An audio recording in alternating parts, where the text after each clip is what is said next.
هذه فرصة بالنسبة للكرد والعرب. أي مؤتمر يخدم الطرفين نعتبره فرصة.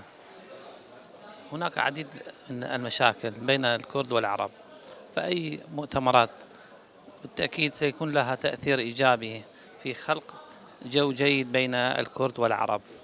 نحن بالنسبة لنا كإيزيديين، أنا من الملتقى الثقافي الإيزيدي في بغداد،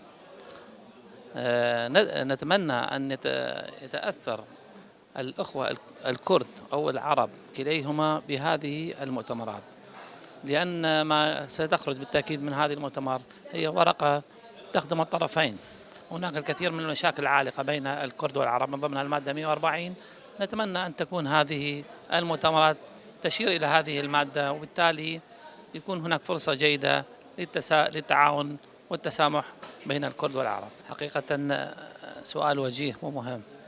للأسف نحن نستغرب الصمت الكبير من قبل الحكومة الكردية وحكومة بغداد، الحكومة المركزية، تجاه ما يحدث من تدخل سافر من قبل الأتراك في الشؤون الداخلية العراقية.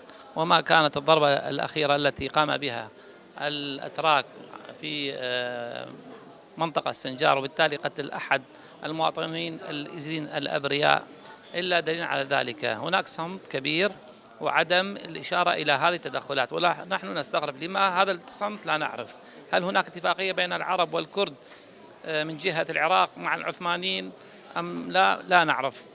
بالتأكيد هذه المؤتمرات ستوجه كلمة أو نقطة مهمة للكرد والعرب تجاه هذه المشكلة. نأمل أن تقوم الحكومة المركزية أو الحكومة الكردية بوضع حد لهذه التدخل السافر من قبل الأتراك.